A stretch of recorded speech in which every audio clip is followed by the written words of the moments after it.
Hello and welcome to Recharge Wrestling. We're here to plug you into the world of professional wrestling. I'm Fisher and I'm here with Keeney. Hey guys. This is our AEW podcast, so we'll be reviewing Rampage and Dynamite from this past week. If you haven't ever seen our show before, this is the way we're doing it now. We've got content from WWE and AEW, so check out our YouTube channel, like and subscribe on there, Recharge Wrestling. Follow us on Twitter at Recharge Wrestle for more sort of details on that.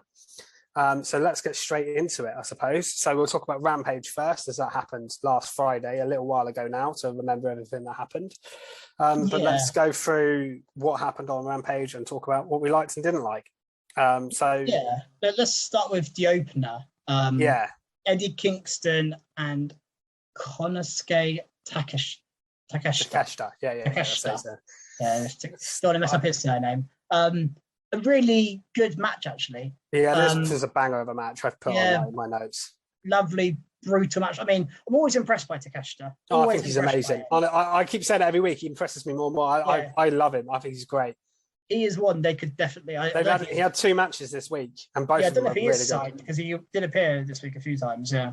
Yeah, I feel like they're really. I mean, we'll mention them more when we get to Dynamite match, but they really put him over in commentary as well of how good he is, especially Regal. But this match against Kingston was really, really good. I like that Kingston was still selling his injuries as well. That was good. But Takeshita, I'd say, so impressive. Really likes his suplex the outside. There's loads of near falls and kickouts in this match. And then it ended up basically with one man just falling on top of the other man. It's loads cool of strikes, and Eddie just kind of panicking and getting an elbow strike in. Spinning elbow and then falling onto Takeshita. Really good. And then Kingston cut a fire promo afterwards, demanding a one-on-one match with Jericho in a barbed wire ring. Yeah, that's going to be mad. Chris Jericho his age and barbed wire ring matches is mental. Mental. Sorry, this is my voice. We had a tag match, which honestly I don't remember much of. Lee Moriarty and Jonathan Gresham beat the Gates of Agony, which are Tua, Leona, and Korn. Kaun, yeah. Kaun. I think it's pronounced Kaun, yeah. Yeah, I'm reading them off paper, so I don't remember. Yeah, I've not seen the first guy before. I think he's just a Ring of Honor guy, but Count I have seen briefly. I think he's been on AWTV once or twice. Yeah, these are part of the Tully Blanchard Enterprise. Yeah, so now they attacked Moriarty and Gresham before the match, but the thing was Gresham turning heel. He left Moriarty in the ring, shook Tully Blanchard, hugged him and then shook his hand, and joined Tully Blanchard Enterprises, which makes them, I think, a much more interesting group than it was before. I know they got Brian Cage as well, but he doesn't do much. For them to have Jonathan Gresham is quite cool. Maybe the group I know the least about in AW. They're a Ring of Honor group. I don't know these guys, and I don't know have we seen these two before on AWTV? Other than that backstage thing. Count was signed probably about a year ago, I'd say. I think he had one appearance on Dynamite or Rampage, and then he's just wrestled on Dark, but He's been on the AEW roster for a while. Okay, because these are two guys I just don't know at all. Yeah, I thought they both looked alright actually from memory, and I don't remember much of the other guy I don't know at all. Paul Lee Moriarty just. But again, to create a stable with these two, with Brian Cage, who we haven't seen on TV for a long time, and we haven't actually seen him do anything since he's been put in the group, and then to have Jonathan Gresham, who again I don't know much about, if anything, it's just a group that I just don't know. It doesn't feel like an AW stable to me. No, it's more, like I said, it's more for the Ring of Honor shows, isn't it? Which is fine. They do a lot of Ring of Honor based stuff on Rampage now. They're kind of using it as half Dynamite, half AW, half Ring of Honor, I think. And we've got a bit more of that in the next match, actually, with Serena Deeb and Mercedes Martinez. Mercedes Martinez, of course, being the Ring of Honor Women's Champion. Deeb's been used a lot. They've got a match, haven't they? Honor No More, whatever their pay-per-view is called. Yeah, so they had a tag team match here. Deeb quickly tapped one. I can't even remember the girl's name. Christina Marie. That's it. Yeah, tapped her out, but then Deeb attacked Martinez afterwards and got on the Serenity lock. Deeb held the lock in, and Martinez pushed her off. And then we got a little bit afterwards. So that kind of I called this. Was the match announced before this match? Was it announced after this? After, I think. After, yeah, because it was based on this. Yeah. I called it a couple of weeks ago that this would happen. It looked like it was going to be set up. And then the main event, Tony Nese in the main event match against Orange Cassidy. They're using Tony Nese quite well at the moment, I think. They are actually, yeah. He's getting used. I think with a lot of the people that are injured and that, like he's getting opportunities to wrestle. And it helps he's got a manager.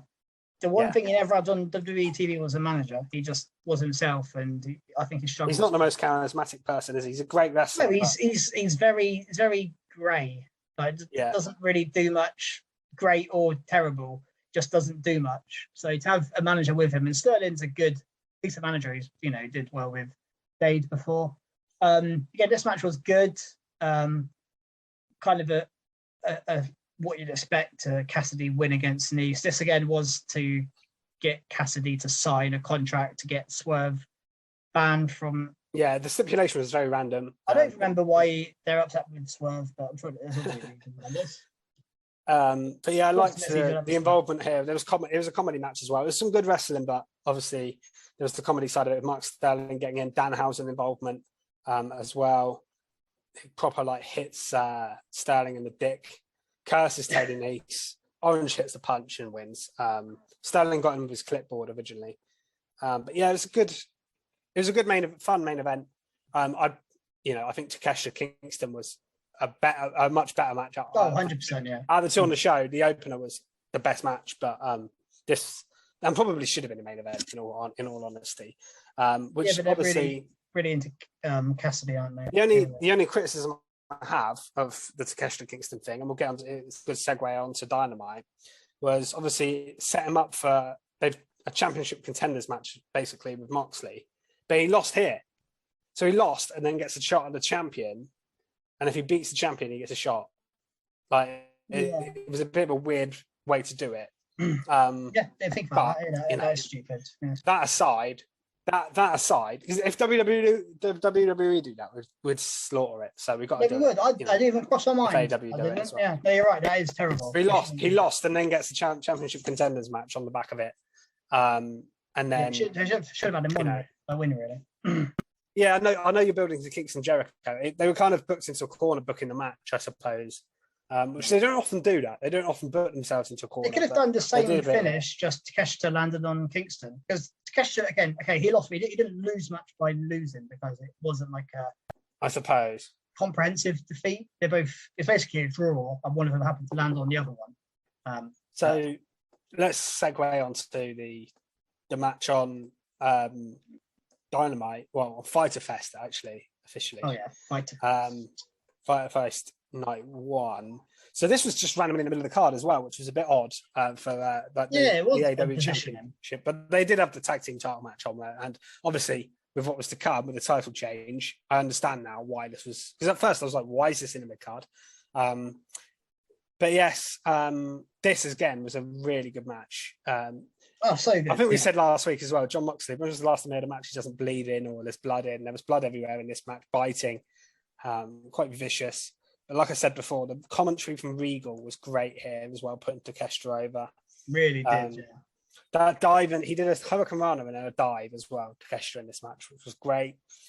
Frog Splash, he got near fall from as well.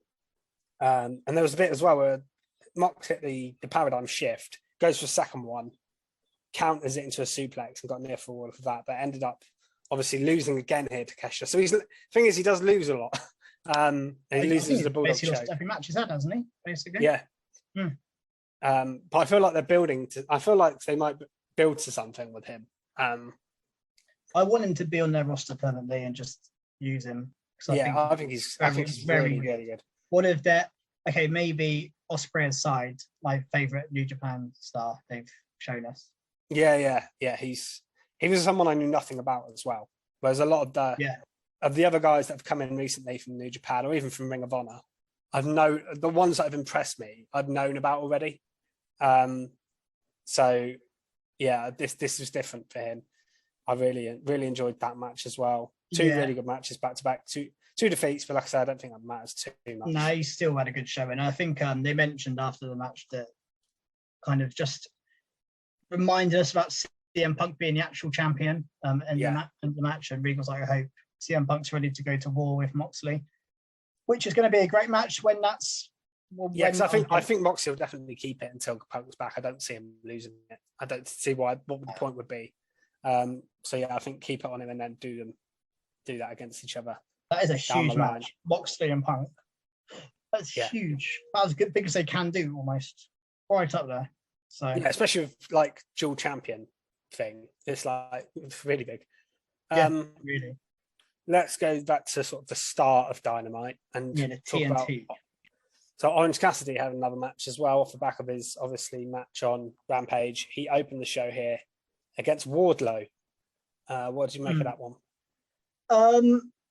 Good. I mean, we got an interesting spot where Wardlow ripped Cassidy's pocket. Yeah, I like that. Which is quite a cool. Never seen that before. And again, Wardlow caught Danhausen under the ring as well. So again, he wasn't being a stupid babyface, which we've seen on WWE. Yeah. I mean, one thing I will say is Orange kicked out of the F10 or whatever Wardlow's big move, which I was a bit. I was not sure about that as a decision. I think. So I think they said no one kicked out of that before. Yeah, but he doesn't use it as his finisher, does he? Because he uses the Powerbomb Symphony. So yeah, it's weird that they even brought it up. to be the one to kick out of the move for the first time. To be honest, if they hadn't brought it up, I wouldn't have even noticed. Yeah, I think you're right. I think it's the fact they mentioned it was what did me. But it ended up with Wardlow of a Powerbomb and got the victory to retain. Again, odd pairing for you don't often see a face and face, and again, two guys that you don't really want either of them to lose. I don't think where they booked Cassidy, but there was a little show of respect. I think Orange is one of those guys that can lose and it doesn't hurt him because he's kind of got that comedy character feel to him as well. And it is to Wardlow, who's an absolute beast. So the only thing I didn't like about this match was before the match, the best friend saying they're going to cheat, and then they had like a chainsaw at one point. It's all they got ejected for chainsaw. Yeah, they got ejected for having the chainsaw. I didn't mind the promo before the match, but the chainsaw split bit, I didn't really get. It wasn't. I liked the show of respect. There was a show of respect afterwards from Wardlow to Cassidy. I like that, which was you want in your babyface title matches. And I'm happy for Wardlow to just keep defending every week. Yeah, and keep winning. Just keep winning. Yeah, TV champ.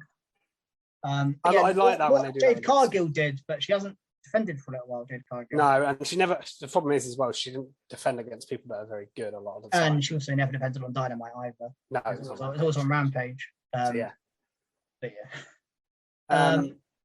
go on. Chris Jericho was up next, wasn't he? Good promo here from Jericho. I like the fact he came out just on his own.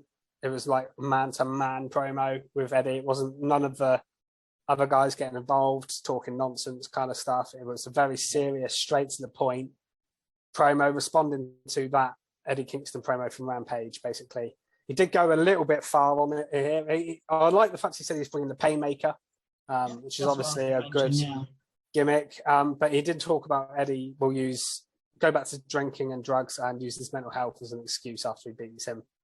That bit was a bit savage as an excuse. Yeah, I'm not sure he should be bringing up depression as a. That bit. I know he's a heel, so it's going to get booed. But it did feel like people didn't like that bit. I don't know why, but just doesn't need this storyline. Doesn't need him to mock depression. Did it? It just no. It's a line they crossed. They didn't need to cross. In my opinion. They do it a lot. AEW. It's going to be a savage match next week inside the paint. The barbed wire everywhere. They're calling it barbed wire everywhere, aren't they? So I don't know exactly what it's going to be. Bloody as anything. Yeah. What I did like there was Kingston then had a promo where he was like, "Oh, you get a 10-minute promo and I only get like 30 seconds or something." Yeah, I do quite like that. He kept saying "My Ruby" as if like do Kingston and Ruby so have like a close relationship? They obviously do, but it's not been established on TV. It's just, I don't think it's been established enough. Another one of those things that we're just meant to know. I just don't know how we're meant to know Kingston and Ruby Soho are good friends. They just do this a lot where they assume we know or whatever. But yeah, just like Kingston's retort afterwards. Yeah, it's a really fiery promo. Kingston's promos are brilliant, aren't they? Then we got a little House of Black promo. And the thing I noticed here is, where is Buddy Matthews? Where's he gone? I think he's injured, isn't he? He must be, because... But I don't know why he's not... I don't know why he can't be in the background in a promo, but yeah. Odd. Yeah, I just randomly noticed his absence. And then we got Christian and Luchasaurus, who are the highlights at the moment, really, of the show. And I loved this. And what I loved about this is the use of Griff Garrison, because he looks like Jungle Boy. They got annoyed. Yeah, that was good. That was a perfect person to use in this role here. I thought it was genius. I thought this was actually a bit genius. I like it when they do things like that, because he does look like Jungle Boy. He does, yeah. And obviously they hate Jungle Boy, so they're just like. And I love the way Christian sort of played on it as well. He was like, Luchasaurus, who does he remind you of? And then Luchasaurus like gets down to the ring and just beats the crap out of him. Nice choke slam as well. Squashing people, yeah. I think they botched the first one a little bit because it didn't break. The choke slam on the table, it happens. The choke slams Griff onto Pillman through the table. Didn't break the first time, but yeah, quick squash match. But again, though, what we got at the end of the match, just going back slightly, was a couple of choke slams by Luchasaurus, but then hitting that submission for the victory. So again, I've mentioned it before, these heels, when their character changes, to add a new move to their repertoire, to he's definitely a bit more heel. Differently. I like that. And everything he's doing is wrestling style, everything. He's one of my favourite acts in AW, Luchasaurus. Yeah. I can't believe I'm saying that. Yeah, him and Christian together as an act. It's perfect. It's perfection. And I again, Christian's promos here very savage as well. Called Brian Pillman average. He was like, your dad's meant to be a legend. He's average. Oh, yeah. he's not like a 4-time world champion like me. And it's just really, really good stuff. It wasn't as savage as some of his previous ones, but still pretty savage. From Christian, really good stuff. Yep. Then we got a match between Claudio Castagnoli and Jake Hager, the former what's that tag team called? We the People. It's called I think that was their name. No, it wasn't. It was the Real Americans, wasn't it? The Real Americans, yeah. From WWE. So again, they're going back to history that happened not in the company, which I'm not a massive fan of, and I'd rather they. The thing is, I don't mind doing WWE stuff because I know. Well, no, this is fine because we know this, but most people will know this. But it's just you heard loud "We the People" chants. Yeah, if I'm going to get annoyed when they big up history that from shows I don't watch, I have to be the same. I guess so. I have to be fair, but I don't mind if they explain it. They did explain it a bit more. Yeah, going back to WWE, we got a Swiss 1-9 from Claudio Castagnoli, which I remember we saw in person and had a little laugh about. Cesaro trying to 6-1 and messing up. Yeah, he didn't do it on TV really, did he? He hit a 6-1-9 here on Hager, which was I was it's a Swiss 1-9. This match was decent enough. Hager looks all right here. I'm not a massive fan of Hager, but he looks okay. Claudio's great. Well, the thing is, I think he's a good opponent because he's not someone you need to protect, and he's someone who feels like it's an achievement to beat Jake Hager. Yeah. So I think he's a good person for. And we've got a couple of really impressive power spots, particularly the finish. It's like a huge powerbomb style move on a man. Well, and the swing at the start of the match. And the swing. Swung him around. That's something. Again, I know a lot of that is Hager as well. Krusty would tell us, but it is still impressive.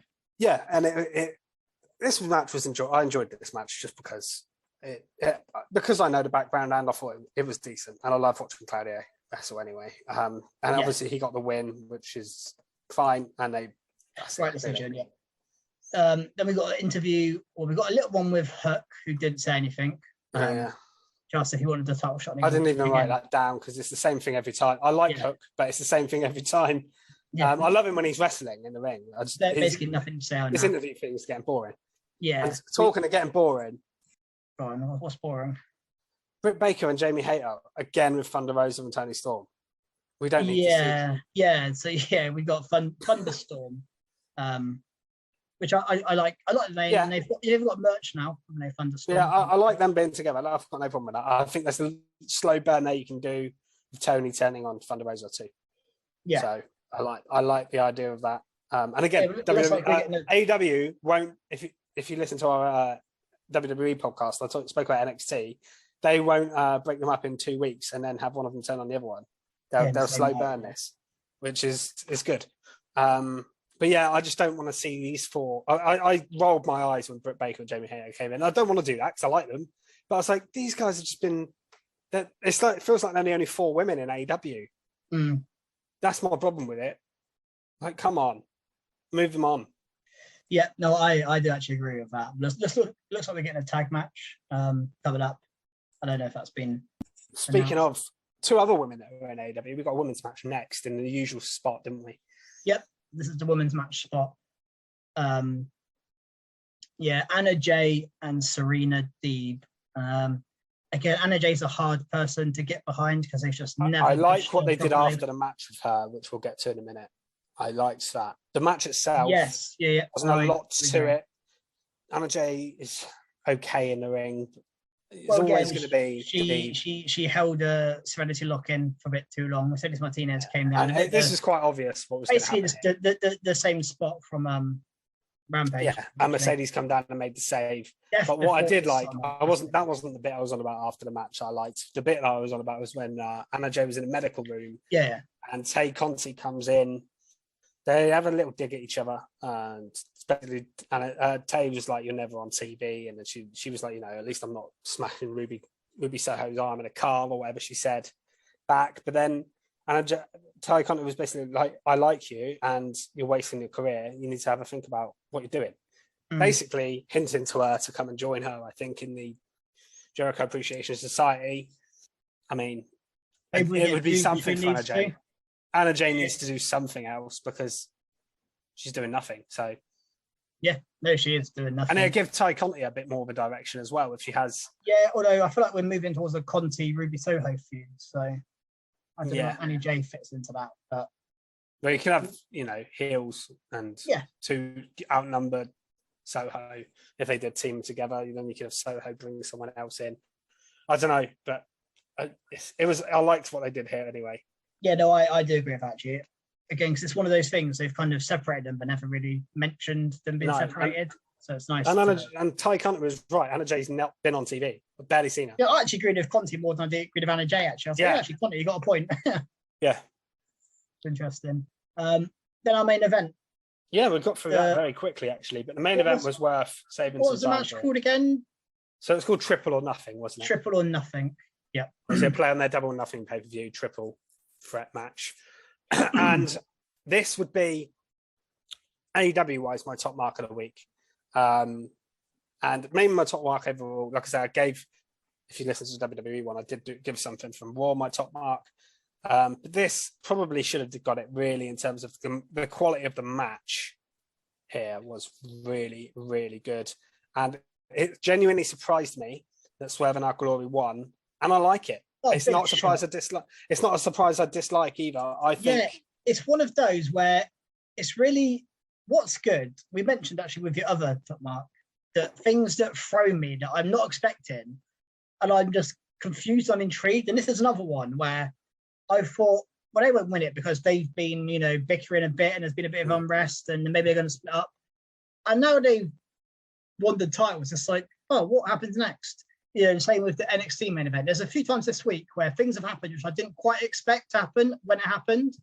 And this is another one where it kind of threw me a bit that they won. I was not expecting it at all.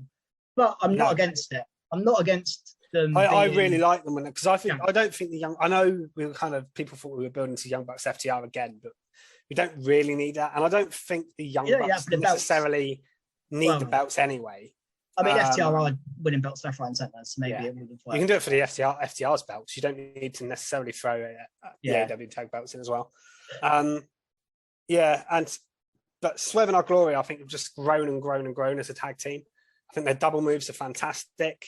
I love Swerve jumping off Keith Lee's chest. I like the finishes they do as well, because of the stomp and stuff. They've really grown, and they got a massive pop when they won. They did. And can I tell you my MVP of this match? I don't know if you're going to agree with me. But I thought Powerhouse Hobbs I knew you were going to say that. Superb in this match. Yeah. He was great. Again, someone I've seen a lot from, he's been in AW almost from the start. And I've never been this impressed. I've always thought he's quite good and he, does a role, but someone that I don't think about very much, but he really impressed me here. His frog splash was so good. Yeah, just amazing. Amazing. A man of that size want to doing a see frog him splash more. like that was... I just want to see more of Hobbs. Hobbs and Starks. Maybe we get Hobbs and Starks the Swerving Off Glory tag team title match coming down the line. I don't know. Who knows where they go next with Swerving Off Glory?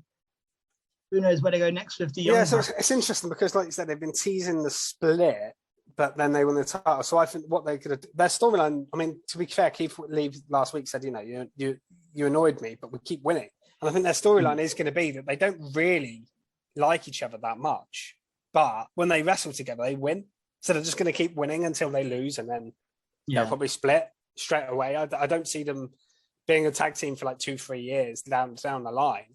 I think both guys have got so much individual potential as well that you can split them and do that. But I think a good start for them, because I don't think Keith Lee's winning the AEW World title anytime soon. I don't think Swerve's winning the TNT title, for example. It could. I think that they could both be. They could both do it, but I don't think right now is the right time for them to win it because you've got Wardlow, you've got other people. So I think having them win the tag titles, I know there's loads of other tag teams in AEW, but I think it's the right time, honestly. I think there being no Hardy Boys, Jurassic Express have split. Obviously, you've got the Young Bucks. The FTR are doing their own thing with all these other belts. I mean, there's obviously, Santana and Ortiz, one of them's injured, isn't he? There was no one FTR this week, was there? No, which is weird. Been on TV a lot recently. Got good, basically every week, haven't they? But not on TV. They always have a segment or a match somewhere along the line, but they didn't this week. But yeah, really, really took me by surprise. This did. But yeah, I agree with you on Hobbs. I thought this was a really good showing for him. Ricky Starks is always great. The Young Bucks in a tag team match. I think all six of them were great. I think all six of them were superb. And the match was really, really good. The match was excellent. It was. It's just one of those matches where it got a bit mental. I didn't know who was legal, what was going on. I did see something online where Ricky Starks wasn't the legal man when he took the pin, and I don't know if it was a botch or if it was intended. I mean, it's very hard to keep a track of. I don't know who's keeping a track of who's legal because it is very tough to know. I didn't know that until someone posted it. Because who knows when tags are being made, and all six are in the ring basically the whole time, or they're jumping in, and it's just I can't keep a track of who's meant to be in, especially in the triple threat match where only two of the teams are legal at the time. So I don't know which of the teams are legal and which of the people from the teams are legal. I'd prefer if three were, I guess. But this is an AEW tag team kind of, this is what they do in tag team matches. They just throw everyone in the ring at certain points and they don't really worry too much about worrying about who's legal. Unless it's FTR wrestling. If FTR are wrestling, you get tag team perfection with the rules, everything. And that's what I want for my tag team matches. I love these matches. If this match was if it was an Extreme Rules match or a steel cage or anything, a tornado tag match essentially, any kind of tag match, I would have preferred it. But I got really confused at one point, and I was like, I don't know who's legal or what's going to happen. I get what you're saying. I mean, I was popping for the action, but I do get what you're saying. But the wrestling itself was insanely good. Yeah. As it always is with Young Bucks. It's always... Yeah, there was one bit where they tried to do the Meltzer driver, and Keith Lee caught one of them in midair as well. That was some lovely... Some insane strength. Dives and some gymnastic style stuff at the start from Swerve and Nick Jackson where they were like countering each other and then they did at the same time. There were so many good bits. There was also the Young Bucks as well, nearly won by cheating at one point. They did a low blow. Matt did a low blow and there was a ref bump. He got back up and 2 count. And yeah, if I knew there wasn't some of the show left and that was the main event, I would have thought I was winning then. But yeah, I was genuinely shocked when the pin happened, which happened to be from, so Swerve did the dive off Keith's chest, which we mentioned. Then Swerve got back in the ring. Keith did a dive to the outside, a mad dive to the outside. Yeah. Then Swerve got back in, did his stomp on Ricky Starks. I was a bit bummed Ricky Starks took pin, but it doesn't. I guess someone has to win this match. Someone had to. Yeah. I just feel like Ricky Starks deserves a bit better, but It's just who would you, if you're going to have Swerving Off Glory win, who would you have take the pin? I guess you take one of the Bucks to have the pin because they're the champs. But yeah, but I guess they're going to want. They're going to want a rematch, aren't they? Yeah, they're going to. I think they purposely had a triple threat match. So Bucks didn't get pinned. I think that's. Yeah, you're probably right. That's probably why they did do it. So it had to be one of Starks. Like I say, Starks and Hobbs don't feel like necessarily a tag team. They feel like two individual guys. Yeah. So I guess you can have Starks take that pin. Yeah, but like I said, it was a really good match. Fighter Fest's got off to a bit of a good start there. Yeah, night some big matches. We've got. So they're doing it week 1 now. So they're including Rampage, aren't they? So Rampage has more Fighter Fest. And then next week, obviously, we've got the big Jericho Kingston blow-off match. I can't remember what else is planned for next week, but I'm sure there'll be some other good stuff and big things planned. Yeah, I'm sure we will. So I don't have anything. No, I don't. I've no idea what's going on in the rest of Fighter Fest. But what I do know is that is it for us this week. As mentioned by Fisher at the start of the pod, if you have not checked out our WWE Weekly Review, check it out. It's on our YouTube channel. It will be on where you get your podcasts from. Just search for Recharge Wrestling on YouTube and on your podcast apps. Also follow us on Twitter, where we will tweet out whenever anything drops that we produce. It will be on our Twitter feed. We have a predictions league, and we're just always interested in talking wrestling with you guys. There's 3 of us here. There's 2 of us here now, but there's 3 of us here at Recharge, and we're all eager to talk wrestling. So if any of you just want to chat wrestling with us, just feel free to send a message, comment. You know, there's a few ways to get in contact with us. So yeah, don't hesitate with that. But that is it for this week. We're going to go away and recharge ahead of another big week of wrestling, and we will see you guys next time. Goodbye.